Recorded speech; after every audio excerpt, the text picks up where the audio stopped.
I shall now make a statement in my capacity as Deputy Prime Minister and Minister for Foreign Affairs of the Islamic Republic of Pakistan.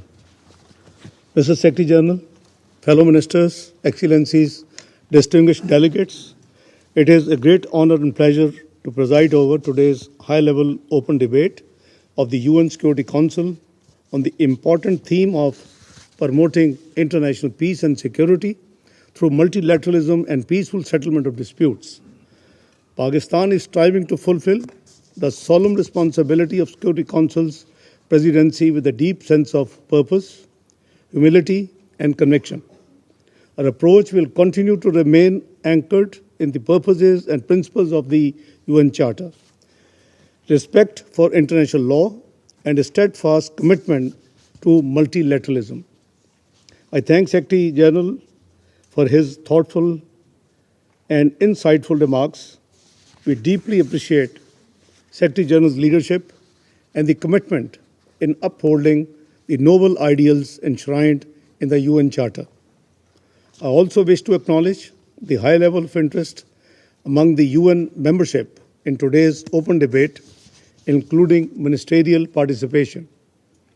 We look forward to hearing their important contributions. I am extremely pleased with the adoption of the Resolution 2788 on strengthening mechanism for peaceful settlement of disputes by the Council today.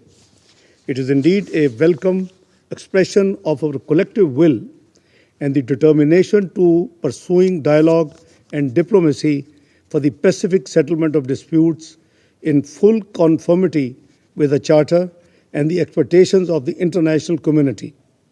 I thank all Council members for their positive and constructive engagement with Pakistan's delegation in achieving this important consensus. Excellencies, today's debate is both timely and urgent. Multilateralism is not merely a diplomatic convenience, it is the need of the hour. Peaceful settlement of dispute is not just a principle, it is the lifeline of global stability. The international community today faces a deeply troubling landscape of unresolved conflicts, festering disputes, and new and escalating crises.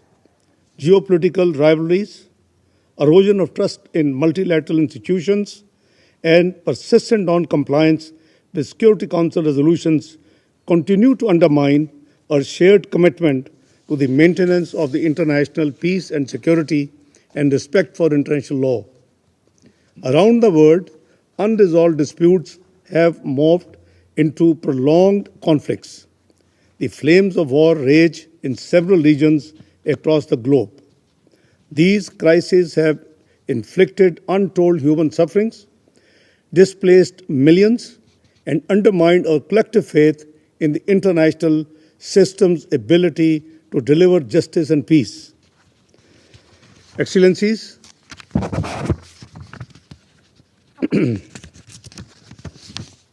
we must collectively acknowledge that durable peace is not forged through power projection or unilateralism, but through dialogue, mutual respect, and inclusive diplomacy.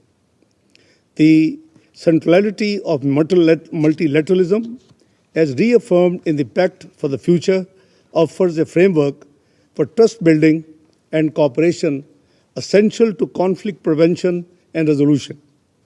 Pakistan remains a firm believer in the promise and power of multilateralism. As a long-standing member of the United Nations and one of the largest troop contributing countries to the UN peacekeeping, Pakistan's commitment to peace is principled, enduring, and consistent. Excellencies, peaceful settlement of disputes is not just a moral or legal imperative, it is a strategic necessity. Despite the Charter of the United Nations providing comprehensive tools under Chapter 6 for the pacific settlement of disputes, including negotiations, inquiry, mediations, conciliations, arbitration, and judicial settlement, these mechanisms remain underutilized or selectively applied. The Security Council has prime responsibility in this regard, yet we continue to witness the persistence and proliferation of unresolved conflicts, many of which remain on the Council agenda for decades. Selective implementation of Council resolutions, double standards, and the politicization of humanitarian principles have eroded its credibility and effectiveness. The ongoing tragedies in Palestine and the Indian illegally occupied Jammu and Kashmir are vivid examples of this malice. The prolonged suffering of the Palestinian people, particularly in Gaza, remains a stark reminder of the urgent need for a just and lasting solution. Israel's latest onslaught in Gaza has killed over 58,000 Palestinians, mostly women and children. The humanitarian situation is dire, with civilians bearing the brunt of the violence and deprivations.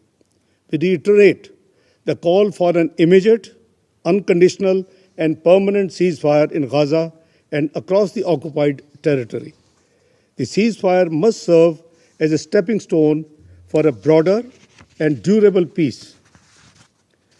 We earnestly hope that the upcoming conference on the two-state solution will reopen the political horizon and efforts towards a just and the peaceful settlement of the Palestinian question, leading to the realization of the independent and viable state of Palestine based on the pre-1967 borders with Al-Quds al-Sharif as its capital. Excellencies, Pakistan also remains steadfast in its desire for peace in our own region. But this cannot be one-sided effort. It requires reciprocity, sincerity, and willingness to engage in meaningful dialogue, for which Pakistan stands ready. Jammu and Kashmir remains one of the oldest disputes on the agenda of the UN Security Council. It is an internationally recognized disputed territory, the final disposition of which is to be made in accordance with the relevant UN Security Council resolutions and the wishes of the Kashmiri people. No cosmetic measures can serve as a substitute for the fundamental and inalienable right to self-determination of the Kashmiris as guaranteed by the relevant UN Security Council resolutions. The 65-year-old Indus Water Treaty between India and Pakistan is a noteworthy example of dialogue and diplomacy working for peacefully arriving at a water-sharing arrangement between two neighbors. The treaty has withstood periods of trials and tribulations in bilateral relations. It is most unfortunate and regrettable that India has chosen to illegally and unilaterally hold this treaty in abeyance on baseless grounds with the intention of withholding the flow of water to 240 million people of Pakistan who rely on it for their livelihood and survival. At the heart of almost all the conflicts across the globe is the crisis of multilateralism, a failure not of principles but of will, a paralysis not of institutions but of political courage. The path to sustainable peace lies in peaceful resolution of disputes. In this spirit, I humbly suggest, first, we must revitalize trust in the UN system that requires ensuring equal treatment of all conflicts based on international law, not geopolitical expediency. The Security Council resolutions must be implemented universally and without discrimination. Second, we must uphold the primacy of international law, particularly the principles of the UN Charter, in resolving disputes. There must be no space for threat or use of force, foreign occupation, or denial of right to self-determination in today's world. Third, the good offices of the Secretary General should be effectively utilized in the situations of emerging conflict and those involving protracted disputes. Greater support is merited for the mediation support unit. Fourth, peaceful dispute settlement should be a norm, not an exception. Bilateralism cannot be a pretext for inaction when one party refuses to engage. Finally, we may promote regional partnerships in accordance with Chapter 8 of the Charter to support context-specific, inclusive solutions as well as enhance early diplomatic action, including greater investment in the tools of preventive diplomacy.